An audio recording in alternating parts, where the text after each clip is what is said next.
panel discussion, ladies and gentlemen. The title is Age of Change, Creating Gen Z Approved Workplaces That Prioritize DEI.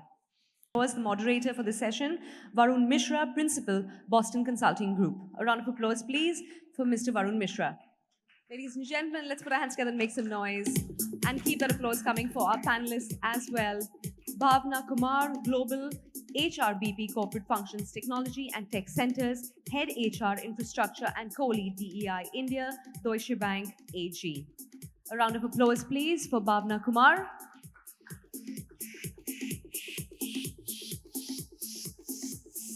Welcome, ma'am. Let's put our hands together, please, for Bosky, Arora, Group Head, Culture and DEI, K. Raheja.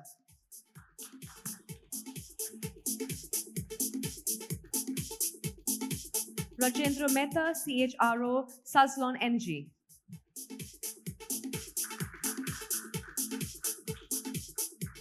And Kavita, Singh, CHRO, Runaya Group. A round of applause, please, ladies and gentlemen, for Ms. Singh.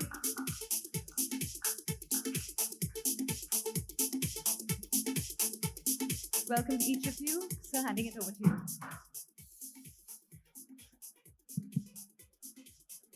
Thank you so much. I hope I'm audible till the back. I am? Good.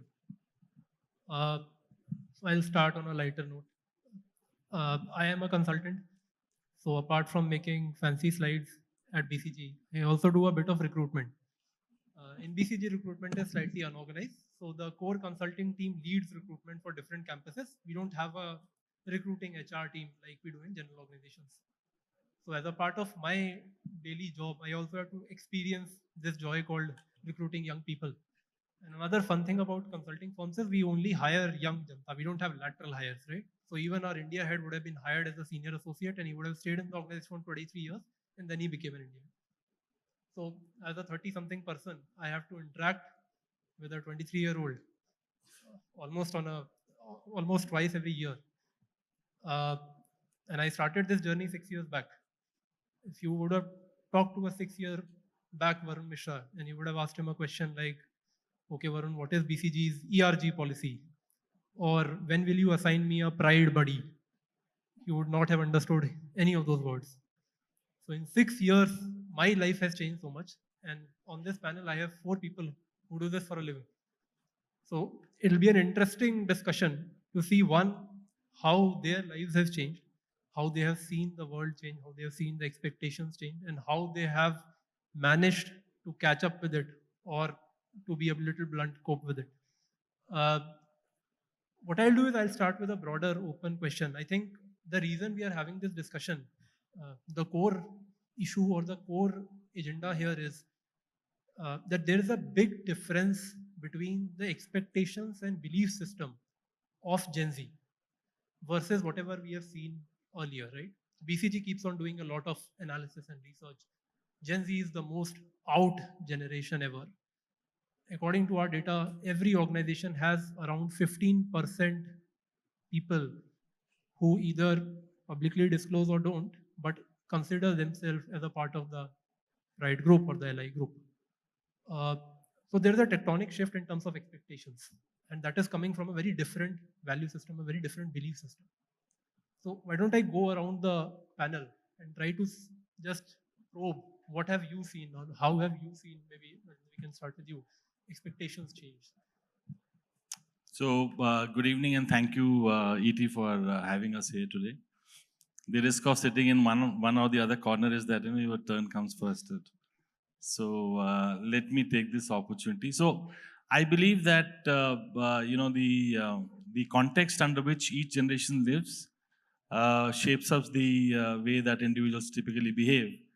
And what we've seen is that whether it is Gen X, Gen Y, or Gen Z, for the case of Gen X, the upbringing has been in a system where the context where the lot of political transitions have happened, a lot of capitalism came in the scenario, and issues such as the competitive capitalism came up as well as the context, and therefore the behaviors that we see in most of these Gen X guys is typically they are competitive, they are materialistic, and they are individualistic to a large extent. So there's one set of Gen X which behaves in a specific way. Gen Y, typically, we would have seen that, whether it is the emergence of internet, which has led them to become far more global. So behavior typically reflects in the way that uh, uh, they expect that, they are largely very individualistic in terms of how they see, they're too inward in terms of how they have their aspiration. Therefore, largely you would have seen that they're exposed to the global ecosystem, so they want to experience the best of things globally. In Gen Z's case, what we've seen is that they're more adapted to the social networks. They're native digital, and also they are they live in a community which they cherish the most, and therefore they are communaholics to a large extent, and which basically means that they are happy with their set of communities. They're very realistic in their approach, and anything which is non-authentic, they would try to reason that out as to why that is happening. And therefore, in an organization's context perspective, my belief is that we must be ready with all kinds of policies, practices, which encompasses all of these generations. And therefore, in years long ago, we have heard the concepts of n equals to 1. To my mind, this is the time when we'll have to start getting into that whole implementation of practices, which means that we are able to cater to individuals' needs very closely. So that's my view at this point. Sure. So if I could just chip in, right? This morning when I woke up, I almost wished I was Gen Z because looking at the beautiful weather outside, I'm sure none of us would want to be cooped up in this room. Although it's a lovely event, don't get me wrong. But with the weather, if I were a Gen Z, I'd have probably saying, "Look, I'm taking a well-being day." And that's what I love about the Gen Zs, right? They're very unapologetic. They're very unafraid, and they kind of express themselves very fearlessly. And for me, unfortunately, as a non-Gen Z, that's something I really aspire to get to at some point in time. But it also, when you're managing teams as a Gen X person, it sometimes puts you in a bit of a state of a quandary, which is where you wonder, okay, how do I handle the situation? You're far too chill about things. You're not taking things seriously enough, And that was actually a conversation I was having with one of the grads we hired yesterday. We had a big presentation we had to do, and I was like going through my notes and getting all set for the meeting, and he was like, "Yeah, we're set." I'm like, dude, do you realize we have to go talk in front of 200 people? You need to show a little bit. At least that's how we were all taught when we were kind of entering the workspace. But again, that's what I love about the Gen Zs is they're very, like you said, authentic, unafraid, and they demand it. They're like, look, this is what it is.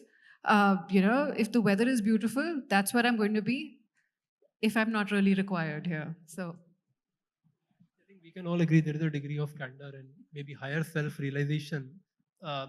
Have you seen that reflect in the expectations they have from a company in terms of inclusivity or equity? Maybe Bosky. Sure. Hello, am I audible? Yes. Okay, so at the outset, thank you so much to the organizers for the invite and lovely opportunity and lovely audience here. Thank you so much. I think the first word that comes to my mind when I think about Gen Z is YOLO, right? And I think a lot of us have taken on YOLO thanks to them. Uh, like you asked, yes, definitely, they are out there, they are demanding, they are unapologetic. And I think at the same time, there's a lot of reverse learning that is taking place.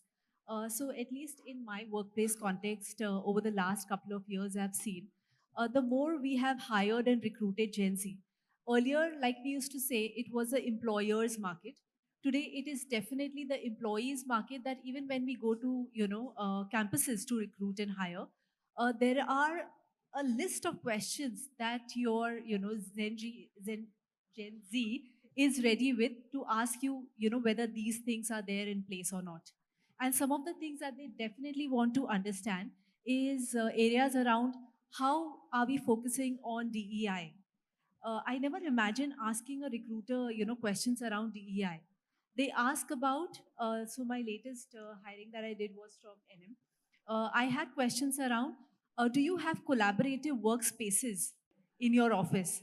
And I could have never imagined somebody asking that. I never asked, when I have been for interviews, do you have collaborative workspaces?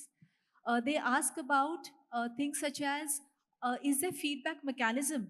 Am I okay to go ahead and provide feedback to my manager, or it's always one way?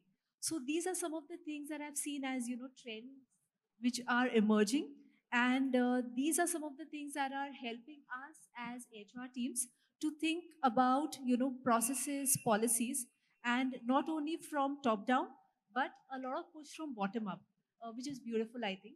And this is also helping our mid, which is our millennials and Gen X, to also understand how to really, relook at these policies. In fact, whenever we do employee opinion surveys, one of the things that, has come up, not in the survey, but in the focus group discussions from Gen X and, senior middle management is that when we have a mix of people in our teams, we find it more difficult to manage Gen Z than to manage, older audience. So that's the kind of feedback that we're getting, and they want us to support them with more and more cultural shift and how to manage Gen Z in the organization. Thank you so much. Kavita, if I may, I mean, we are on the topic of inclusivity and diversity. You represent an organization which has the most aggressive and, might I say, egregious diversity target I've ever seen. We can even have a show of hands in this room. But Kavita has taken a target of 75% women hires overall in the organization and 40% women hires in senior leadership. How do you plan, one, how do you get your managers to approve that, and then secondly, how do you plan to achieve that, given most of your hiring is bound to be from Gen Z, from a newer generation? So first of all, good evening, everyone. So the thing is, the question I think we were discussing outside also. So this whole concept came when we were doing the organization design itself. That our management director said, let's keep target of 80% diversity, and our locations are very geographically very at a manufacturing locations. So the thing is, the important part over here is when we started the whole process, because the thing is, this manufacturing industry, as you know, it's very heavy male dominated, and this is the narrative we want to change at Runaya. And we started this a year, like 2 3 years back, and the thing is, right now we are at like around 60% diversity, and with a leadership level we are at around 35%. So the thing is, the main thing which we did was around two things. First and the foremost was basically to give a supportive and a progressive environment to the women to work. And this was only possible when we are there at every stage of their life. So when a person is joining, a woman is joining, she wants to prove herself, and that can be done only when she is given that role, when we are giving her the challenging role. The second stage of your life is basically your marriage, your maternity, and that point of time, giving her the support with respect to the flexible workspace, giving her all the supports, not giving her a role which will give her easy go way to go out. No, give her that challenging role, she will be able to do it. And plus the thing is, we want to make a workplace where it feels them as a second home rather than a place just to come and go. And obviously your function, your role as a baby. And today when I sit, similar is the example in our organization. Women across all the level are not defined with the year of experience into a particular domain to take up the leadership, but basically more on the potential and the performance. And that's the reason we have our flagship program called as Accelerated Competency Upgradation Program. And basis this, in last 2 years, we have identified around 35% women who are in a fast track role right now. So this is how we are channelizing the whole thing, and this is the reason the Gen Z is getting attracted to us, because the question at the time of hiring which is coming is not related to the role, not related to the pay thing, but how our policy is, what is the career growth looks like, what is the social media talking about it, what is the feedback, what is the uh, employee engagement survey talking to us, what's the social media. So these are the things which we want to, and that is the reason we are changing our strategies to retain the employees. A very valid point. I think Bhavna would maybe you can add more to that. Given this context, I mean, you come from DB, which is an organization established in 1800s, if I'm not. We're about 150 years old. So yeah. it's when we go as a 150-year-old organization to try and hire Gen Zs, Correct. one of the challenges we probably would face, and rightly so, is where individuals feel, oh my God, this is like a bit of a fuddy-duddy organization. There's no fun. You have like, straight-jacketed ties, jackets, and very bureaucratic. There's these rules and things like that. And we're aware of that. And I think that's step one. And how we've responded to that really is when we're going to attract the talent for recruitment purposes, the way we come across, right? We've made a conscious attempt to kind of to come across in a way which appeals to that audience. I'll give you an example, right? A couple of months ago, when the movie Barbie and Oppenheimer came out, and there were all these memes going out. A lot of organizations are putting up posts upon "I am Oppenheimer, we are Barbie," and lots of organizations had a little bit of this debate going on about who they are.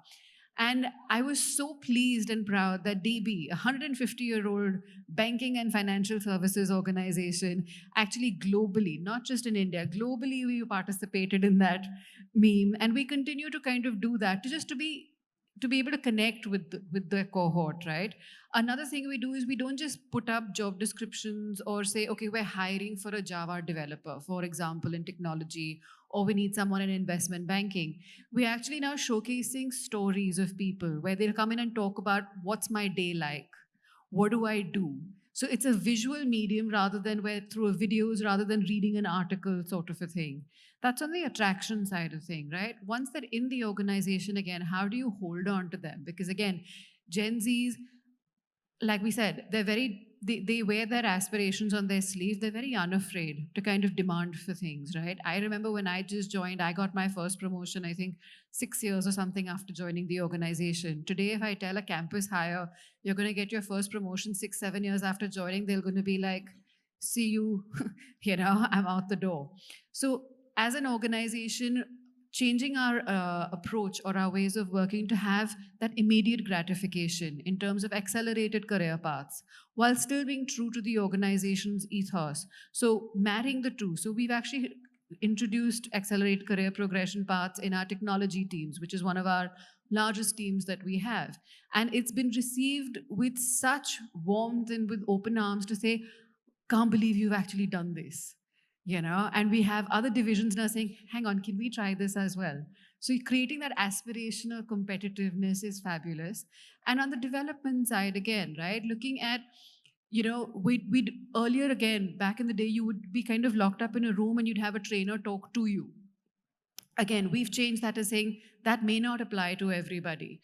So we've got a learning hub wherein we have information which is bite-sized. So you'll have an articles, videos, podcasts, as you like it, which individuals can go in on various themes, go through it at your own pace, at your own time. So like a self-paced learning, right?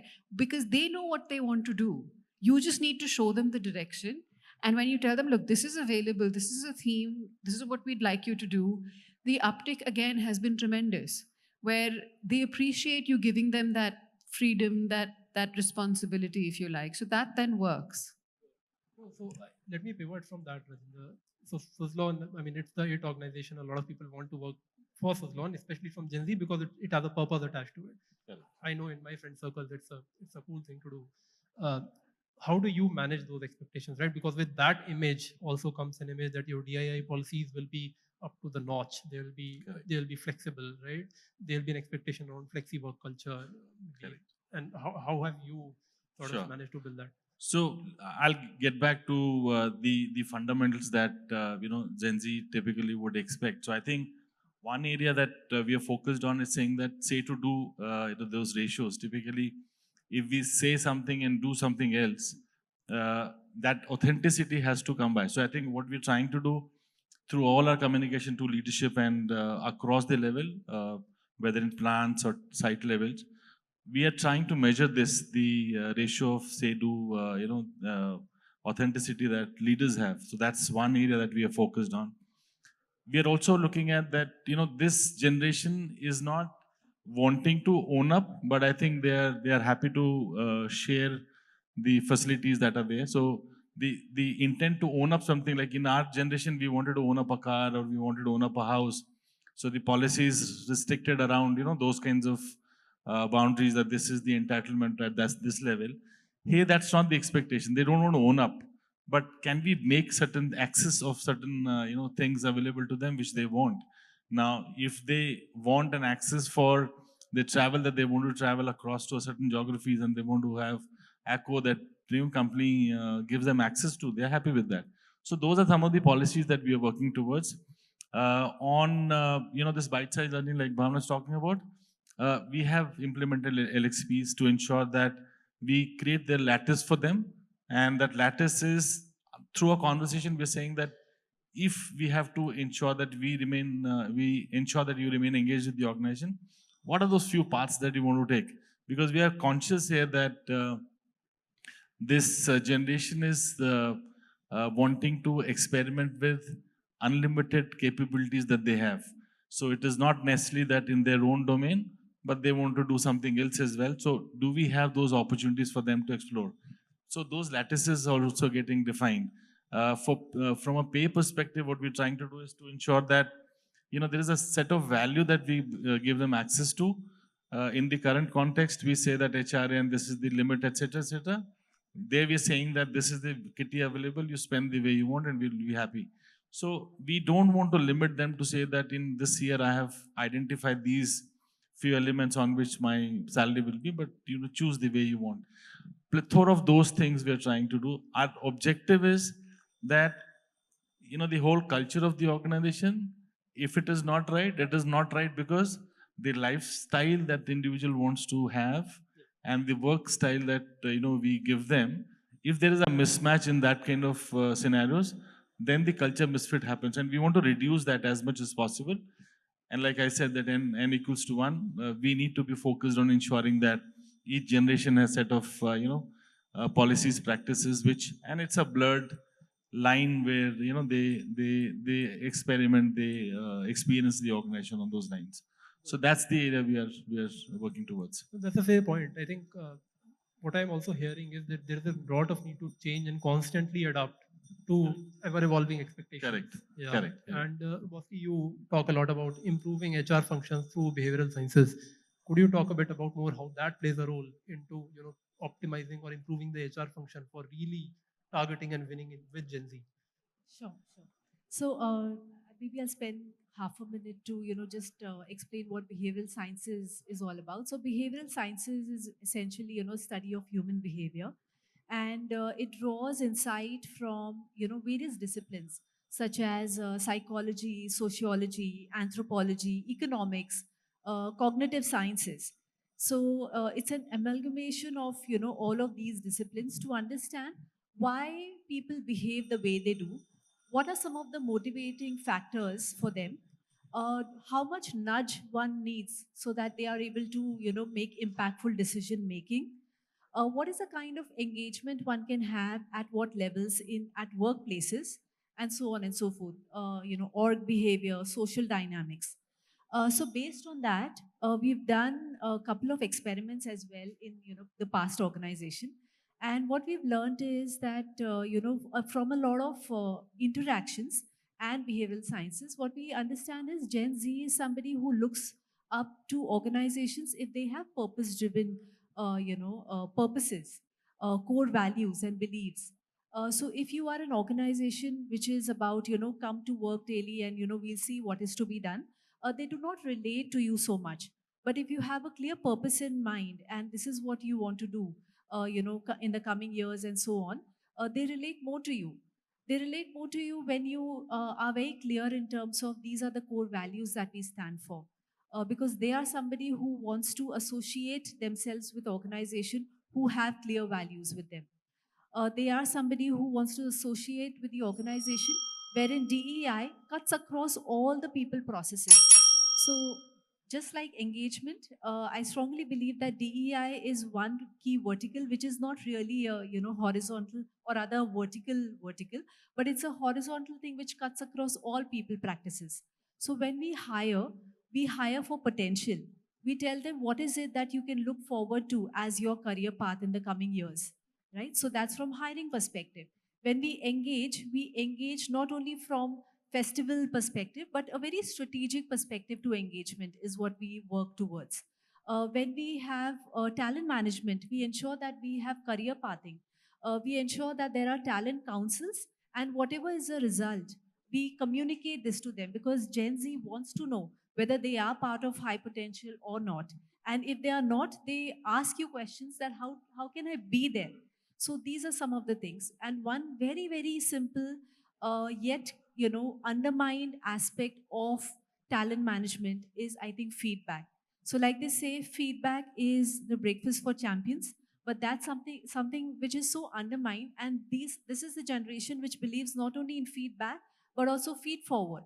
So they want to know on a very, very regular basis what their performance is looking like, how is it impacting the organization, and going forward, what is it that they can do so that together with the organization, with the manager, they are able to achieve the bigger goals of the organization.